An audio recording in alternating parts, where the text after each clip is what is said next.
Então, convido você a estar abrindo a palavra de Deus em Êxodo capítulo 3, nós vamos ler do versículo 1 até o versículo 4. E apacentava Moisés o rebanho de Jetro, seu sogro, sacerdote em Midian, e levou o rebanho atrás do deserto e chegou ao monte de Deus, a Horebe. E apareceu-lhe o anjo do Senhor em uma chama de fogo do meio de uma sarça, e olhou, e eis que a sarça ardia no fogo, e a sarça não se consumia. E Moisés disse: agora me virarei para lá, e verei esta grande visão, porque a sarça não se queima. E vendo o Senhor que se virava para ver, bradou Deus a ele do meio da sarça e disse: Moisés, Moisés. Respondeu ele: eis-me aqui. Meus queridos, essa é uma passagem muito interessante, que nos brinda com a informação de como Moisés foi chamado por Deus para uma obra muito difícil, para a obra mais difícil da sua vida. E a gente percebe aqui o quanto esse chamado de Moisés também transformou completamente a sua mente, o seu coração, a sua vida como um todo. E o Senhor vai falar conosco nessa manhã acerca desse chamado. De modo que eu quero compartilhar com você o tema, o título da nossa mensagem. O título é Senê, Deus no Espinheiro. Sim, você entendeu direito. Senê, Deus no Espinheiro. Será que Deus pode se revelar a nós dentro do espinheiro, da onde nós estamos inseridos? Será que Deus pode falar conosco no meio de um grande momento de dificuldade, uma angústia tremenda? Sim, esse era o sentimento de Moisés. Esse era o sentimento de toda a nação de Israel. E sim, Deus se revelou a Moisés chamando-o numa visão no meio de um espinheiro. E nós entenderemos hoje o que significa esse tema. A palavra Senê, Deus se revelando no espinheiro. Assim como aconteceu com Moisés, assim como aconteceu com a nação de Israel, nós também enfrentamos momentos de muita angústia. Sejam problemas familiares, sejam problemas de saúde, sejam problemas de relacionamento, no trabalho, em casa, até mesmo na igreja, seja qual for a crise, essas crises, esses problemas, essas angústias vão afetando a nossa saúde, vão afetando o nosso coração, a nossa mente fica em rebuliço, entramos naquele modo de pensamentos rápidos, essa ansiedade que às vezes vai nos dominando. E todo esse sentimento vai tomando conta do nosso dia a dia, do nosso ser, de modo que a gente não consegue mais pensar em outra coisa que não seja a solução desse problema que nos angustia. Inclusive, nós já temos estatísticas de que nesse período de pandemia e pós-pandemia tem acontecido muitos sentimentos de desejos de estar, inclusive, pessoas tirando a sua própria vida, muita angústia, muito desespero para muitas pessoas. Muitas pessoas têm desejado dar cabo de sua vida devido ao pensamento completamente down, completamente para baixo, porque não conseguem ver solução a uma angústia crescente. E se torna uma depressão crônica, essa angústia se torna inclusive síndrome do pânico. E tudo isso, toda essa conjuntura mostra para nós o quanto precisamos de uma ajuda externa, o quanto nós precisamos da bênção de Deus para suportarmos os dias maus. E nesse momento, o povo estava clamando, o povo de Israel estava clamando a Deus, estava suspirando. Por quê? Porque o povo de Israel já estava há 400 anos na situação de cativeiro como escravos trabalhando para o enriquecimento de uma nação pagã, de uma nação idólatra, de uma nação que não conhecia o Deus de Israel. É muito triste, é muito terrível quando você precisa trabalhar não para você mesmo encontrar um enriquecimento, encontrar uma melhora na sua vida, mas para você trabalhar para cuidar da vida do outro. E do outro que não te ama, do outro que não se importa com você. Para o outro você é apenas uma mercadoria, é apenas um bem material. Se você morrer, é só mais um que morreu. É só menos um escravo de tantos que nós temos aqui. E naquela situação angustiante, desesperadora, Israel clamava já há 400 anos. E por que isso aconteceu? O próprio texto bíblico diz que na época de José do Egito, o povo de Israel entra no Egito em posição de honra. E então, a partir dessa chegada dos israelenses do Egito, torna-se inclusive uma dinastia chamada dinastia dos Ixos. Ixos era o povo judeu, era o povo semita que estava ali no coração do Império Egípcio. E durante vários anos o povo Ixo fez parte do Império.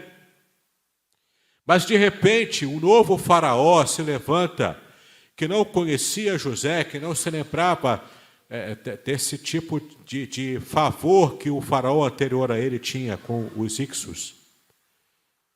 E então esse faraó começa a colocar uma pesada carga, escravizando o povo, fazendo então que a vida daquela gente, o povo de Deus, fosse completamente esmagada.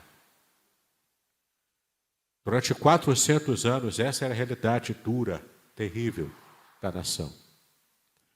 O povo já estava cansado, o povo já estava sofrendo, o povo já estava completamente esgotado nas suas emoções, no seu corpo físico, na sua visão deles próprios como nação, os escolhidos de Deus.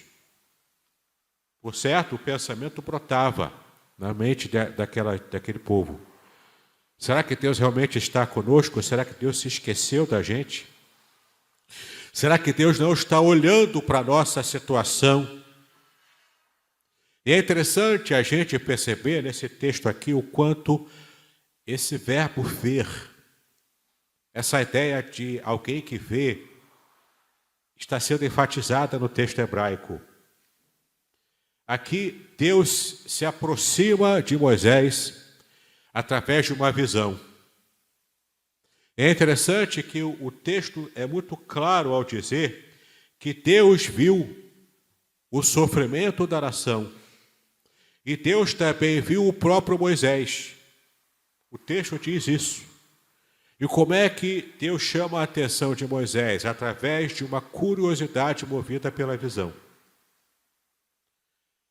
Enquanto o povo clamava e se perguntava, será que Deus não está enxergando o nosso sofrimento, que já dura 400 anos? Quando chama Moisés, Deus está falando, eu vi o sofrimento do meu povo, eu ouvi o clamor do meu povo. E Deus chama Moisés com aquela visão específica dessa sarça que ardia e não se consumia. Moisés, então, pastoreando o rebanho do seu sogro Jetro, já aqui no versículo 1 diz que ele fez, o que ele fez? Ele estava levando esse rebanho para pastar atrás do deserto. Qual era o objetivo dele em fazer isso? Em se destacar.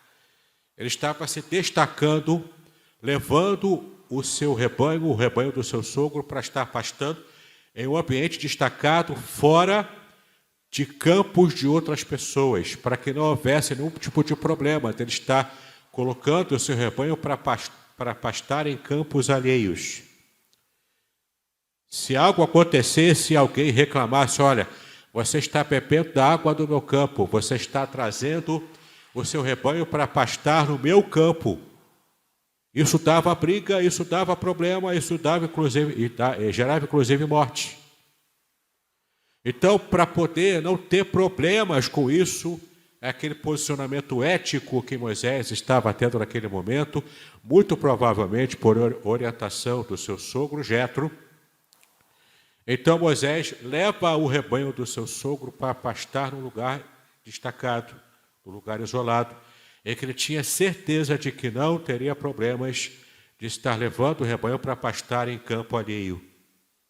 Então, com essa atitude, com esse objetivo em vista, ele destacado, sozinho, o rebanho lá se alimentando, ele esperando o rebanho pastar, ele então percebe, nessa visão especial, que também num lugar diferente, destacado, fora ali daquele ambiente, do pasto do rebanho de Jetro, ele então olha e percebe esse espinheiro. A sarça é um espinheiro. Eu fiz aqui um levantamento de que muito provavelmente essa planta, conhecida como sarça, como espinheiro, provavelmente era a moreira silvestre negra, cujo nome científico é Rubus sanctus, em latim. Essa árvore, ela é interessante porque ela é uma moreira, portanto, produzia a amora. Era uma amora que começa vermelha e depois, com o tempo, ela vai empretecendo, ela vai ficando negra. E aqui temos algumas questões muito interessantes, porque a palavra que aparece no original em hebraico para esse arbusto, para esse espinheiro, é justamente senê. A palavra senê em hebraico significa literalmente espinho. E aqui já começamos a fazer conexões. Deus se revelando a Moisés no meio de um espinheiro, de uma sarça, que produzia frutos. Fruto vermelho, que aponta para o sangue de Cristo.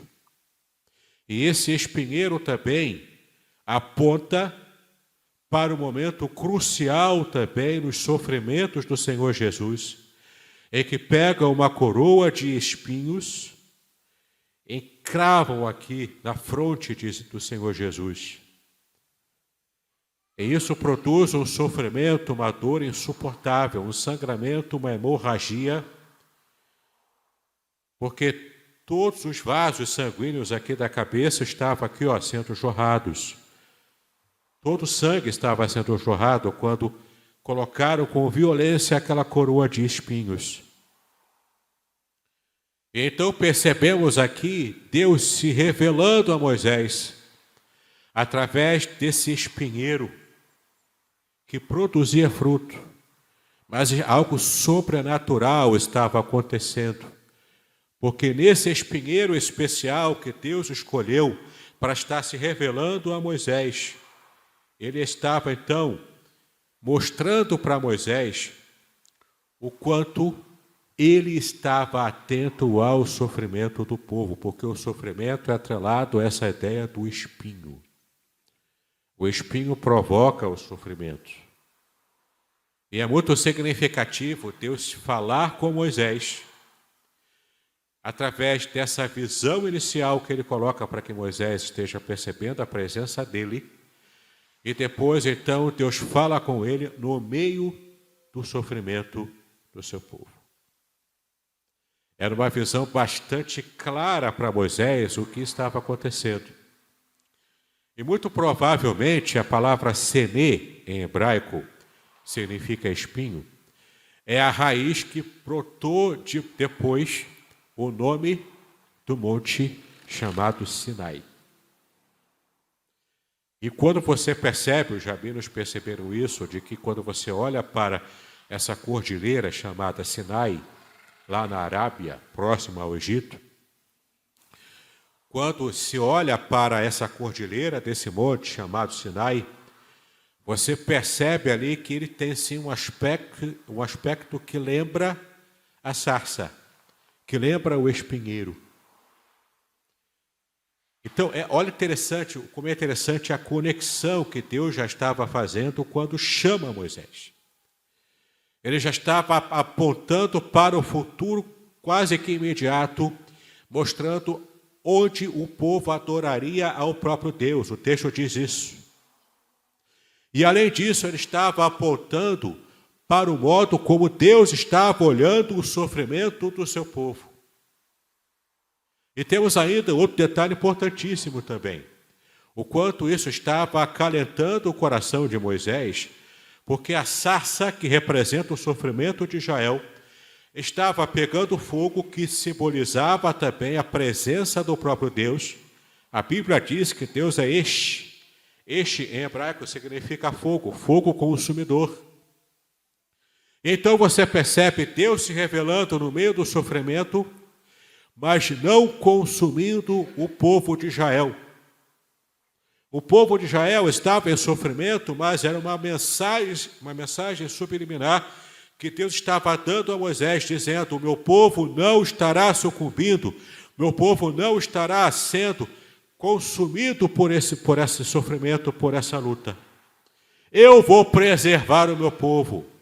E não apenas o meu povo, mesmo você, Moisés, que é relutante, você também não será consumido, você não sofrerá dano com todo esse trabalho que faremos de libertação do meu povo. Moisés era relutante, inclusive, pesquisando ali as fontes da tradição judaica, eu percebi que eles entendiam de que Deus levou 7 dias argumentando, falando com Moisés, e Moisés se recusando durante esses 7 dias. E Deus foi trabalhando com o coração dele, foi se revelando paulatinamente a ele. Deus começa com essa visão de curiosidade, ele tem a sua curiosidade tão despertada, ele chega perto, começa a querer entender o que estava acontecendo. Então, o texto bíblico diz que Deus começa a falar com ele através do anjo, o anjo do Senhor. E depois Deus fala diretamente com Moisés. Era a primeira experiência de Moisés como alguém que está falando diretamente com Deus. Então Deus vai paulatinamente, vai passo a passo, conversando, convencendo Moisés ao chamado de libertação do povo de Israel. E olha que bacana também, uma fonte judaica muito comum também, o Talmud, fala sobre essa questão do espinheiro. O Santíssimo, bendito seja, escolheu uma simples sarça para fazer brilhar a Shekinah, a luz divina, em lugar de outras árvores lindas e majestosas, para dar aos homens o exemplo da humildade. Desde todos os tempos da história, Deus trabalhando de modo simples. E com essas mensagens simples, diretas, Deus foi tratando com o seu povo ao longo da história. Inclusive, no nascimento do Senhor Jesus Cristo, ele não nasceu em berço de ouro. Não nasceu no palácio do primeiro século. Caso Deus quisesse fazer isso, ele faria Jesus nascer no palácio romano. Mas ele buscou um ambiente pobre, simples, da Galileia.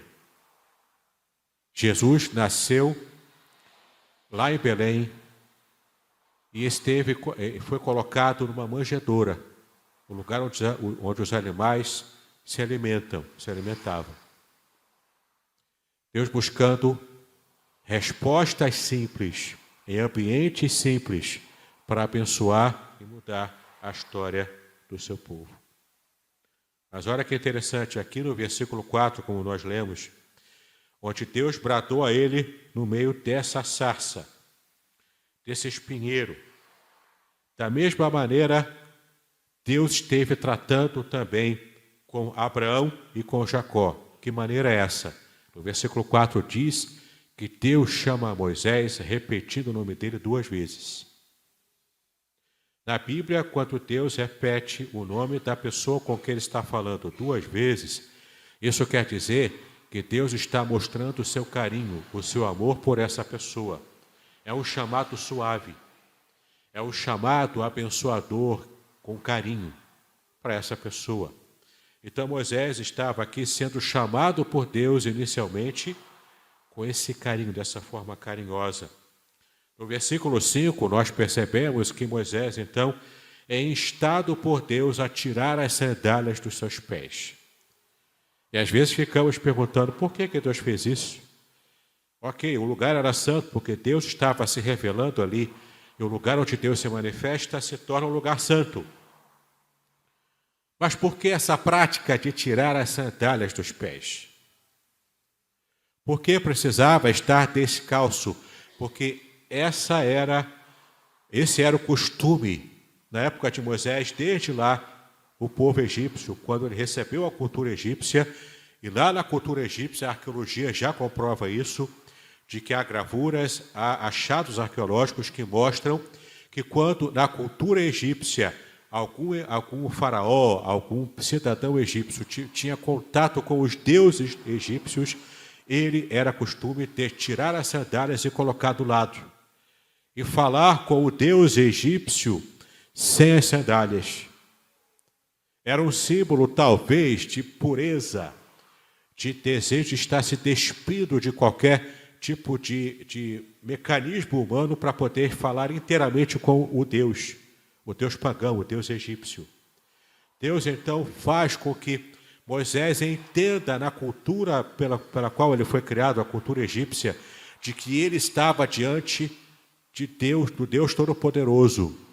Para Moisés, funcionaria como esse gatilho cultural para ele entender que ali não era qualquer um que estava conversando com ele, não era uma aparição egípcia, mas era o Deus Todo-Poderoso, como o próprio Deus falou com Moisés. O Deus dos seus pais, o Deus de Abraão, de Isaque e de Jacó. Eu que estou falando com você agora.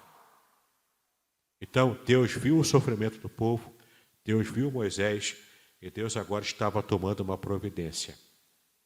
E é claro, Deus vai se revelando a Moisés. E a palavra, o nome de Deus predominante que aparece aqui nesse trecho, em todo esse capítulo 3, é o nome em hebraico Elohim. Elohim significa o Deus de toda a justiça. Portanto, quando o texto mostra aqui que Deus se revela a Moisés, e o nome que aparece em hebraico Elohim, está dizendo que era o Deus que estava querendo provocar a justiça sobre a ação egípcia contra o povo de Israel. Era o Deus que agiria com justiça contra a nação egípcia.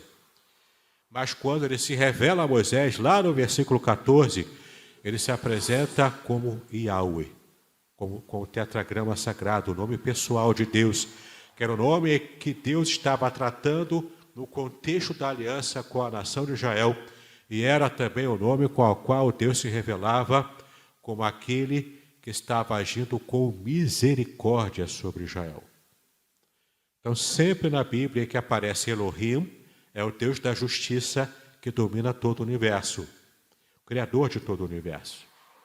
E quando Deus se revela na Bíblia como Yahweh, como o tetragrama sagrado, como o Senhor, todo em maiúscula, como aparece na sua Bíblia, ali ele está tratando diretamente com o seu povo escolhido, porque é o nome pessoal dele, e ali a ênfase é na misericórdia divina desde o Antigo Testamento.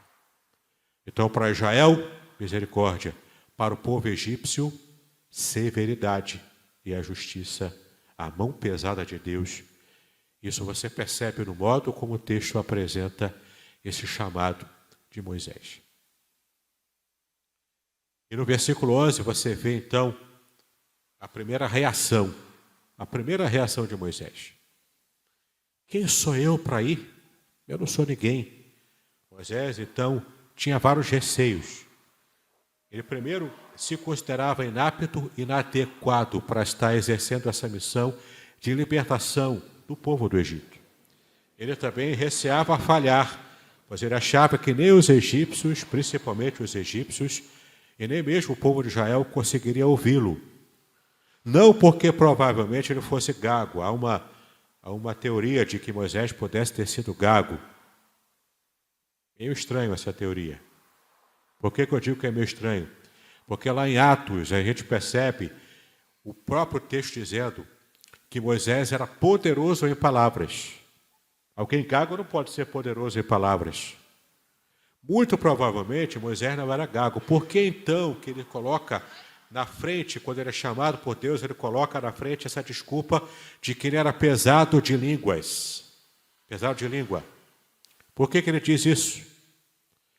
Porque já há muitos anos, há mais de 40 anos, Moisés não estava mais vivendo na corte egípcia. Ele já havia, entre aspas, desaprendido a falar egípcio.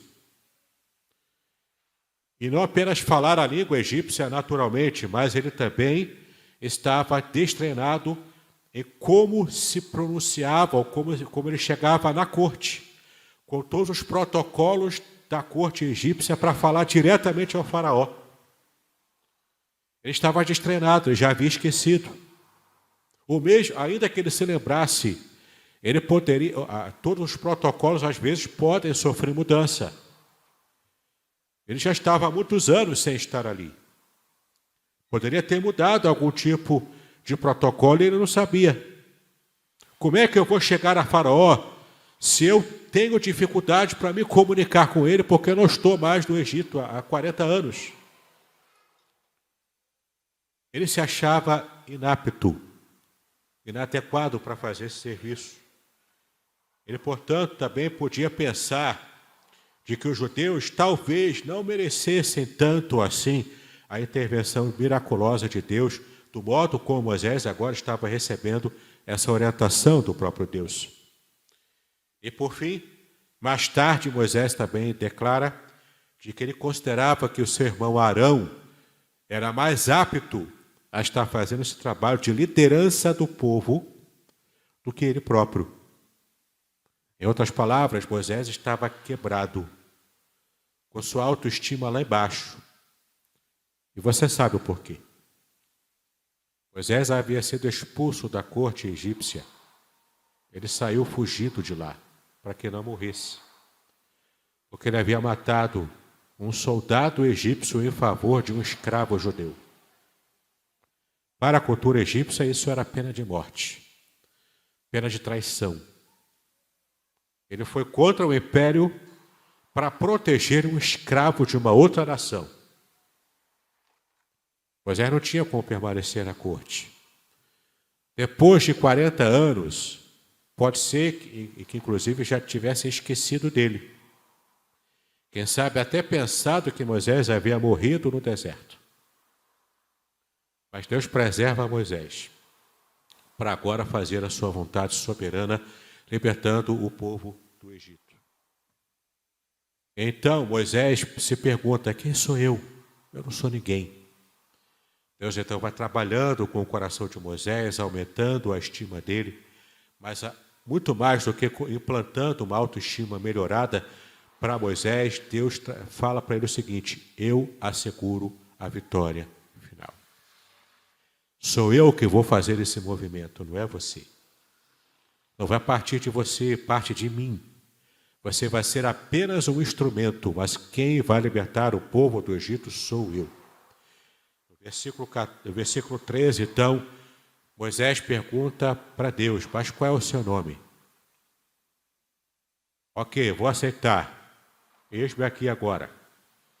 Mas vou perguntar: qual foi o Deus que te mandou para cá para fazer isso? De tantos deuses do panteão egípcio, qual deles enviou você? Moisés perguntou: qual é o seu nome?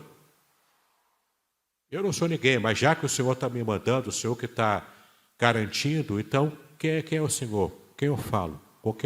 Qual o nome que eu digo lá para eles?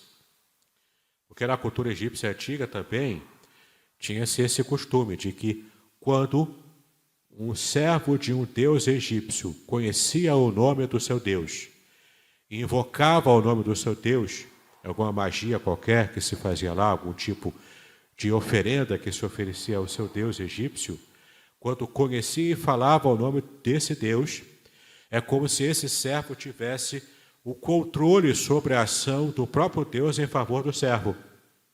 É mais ou menos como se faz aqui no Brasil também. As pessoas acham aqui nessa cultura mágica que acontece aqui no Brasil, nessa magia negra que muitas vezes se pratica, as pessoas acham que porque dominam o tipo de ritual, estão controlando a ação desse espírito em favor da pessoa que faz o ritual. Essa era uma visão mágica do mundo. No mundo egípcio era assim. Moisés então diz, olha, eu vou perguntar quem é o Senhor. O que eu falo? E então Deus chega no versículo 14 e fala para Moisés da revelação, a revelação mais importante da história da Bíblia. Deus diz para ele qual é o seu nome pessoal. Ele se revela como Yahweh, o tetragrama sagrado. Mas a expressão que ele diz é eu sou o que sou. Que em hebraico é Erie, Asher, Erie. Ou seja, literalmente é eu serei o que serei. Por quê? Porque no nome sagrado de Deus, Yahweh, o tetragrama sagrado, está contido ali de forma condensada os 3 verbos ser, nos 3 tempos verbais. Você tem ali no nome sagrado de Deus o verbo Havá, passado, o verbo Erie, que é Hayá, que é presente, e Irie, que é futuro. É o verbo ser no passado, no presente e no futuro. Por isso que um dos epítetos que Israel dá para Deus, quando menciona o tetragrama sagrado, é chamá-lo de o Eterno. Porque no nome do tetragrama sagrado está contido passado, presente e futuro. Em outras palavras, Deus se revela fora da ação do tempo. Deus está fora do tempo. A caixinha chamada tempo, passado, presente e futuro, Deus está fora dela. Deus é o eterno. E ele se revela desde a eternidade na nossa situação temporal, já que estamos como criaturas presos ao tempo. Então Deus diz para Moisés, não se preocupe, eu sou, ou seja, eu serei o que serei. Em outras palavras, eu vou agir e serei o que for necessário ser para que você consiga cumprir a sua missão, para que Israel esteja definitivamente livre do cativeiro egípcio. Deus agiu com forte mão. E no momento em que precisava ser uma chama de fogo durante a noite, ele era. No momento em que Deus precisava ser uma nuvem para tapar o sol no meio do deserto, Deus era. No momento em que precisava abrir o mar vermelho para o povo passar a pé enxuto, Deus era. Deus agindo, sendo provedor, trazendo a provisão certeira, miraculosa, no momento em que o povo precisava. Porque Deus havia visto o seu povo. Deus havia visto o sofrimento. Deus havia ouvido o clamor do seu povo. Deus não estava indiferente ao seu povo, mas no meio do espinheiro, no meio da sarça, no meio do momento mais angustioso e sofrido, Deus levanta a sua voz, levanta Moisés e Deus liberta o seu povo. Deus não está indiferente ao sofrimento daqueles que o amam, daqueles que o servem. Deus então se revela a Moisés como Yahweh, o Deus misericordioso para a nação de Israel, o Deus da aliança dos antepassados. E havia se revelado antes como Elohim, o Deus julgador, que exerceria juízo contra a nação egípcia, que estava exagerando na forma como tratava mal o povo de Israel. Meu irmão, minha irmã, Deus não está indiferente ao seu sofrimento. A luta que você enfrenta, ainda que você esteja no meio de um espinheiro que te machuca, que te faz sangrar, que te faz chorar todas as noites quando você vai deitar a sua cabeça no travesseiro, quando você fica lá chorando baixinho para que ninguém veja, quem sabe até se trancando no quarto ou no banheiro para que ninguém veja você chorar. Quando você está tomando talvez o seu banho, as suas lágrimas vão se misturando com a água do banho. Mas no meio da sua luta, no meio do seu sofrimento, no meio da sua angústia, Deus está olhando o que se passa no seu coração. Deus está ouvindo o seu clamor.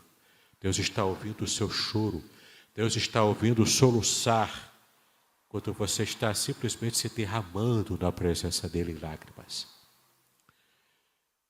E esse tipo de sofrimento, essa angústia tem prazo de validade. Deus não vai deixar que isso seja permanente. Dura muito tempo, às vezes acontece de durar anos a sua luta.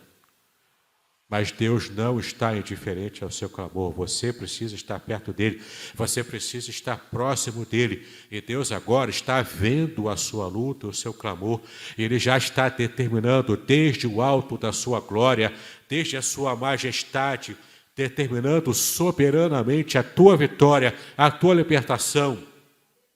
Ele está dizendo lá desde a eternidade, já que ele está fora dessa caixa do tempo em que nós ainda estamos presos a isso, mas Deus está decretando a tua graça, a tua vitória, porque você não permanecerá na luta e angústia. Deus está agora mostrando para você que ele se revela a você como alguém que te ama, como alguém que está completamente atrelado ao seu coração.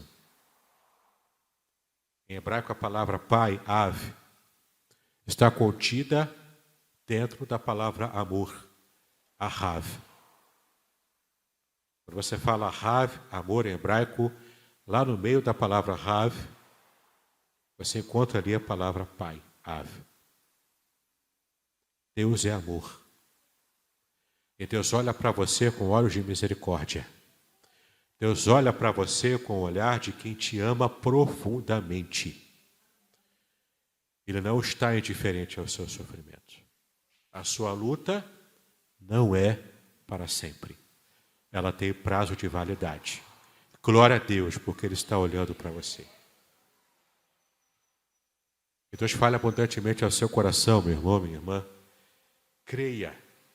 Salmo 91, versículo 15 diz que Ele está contigo no meio da sua angústia.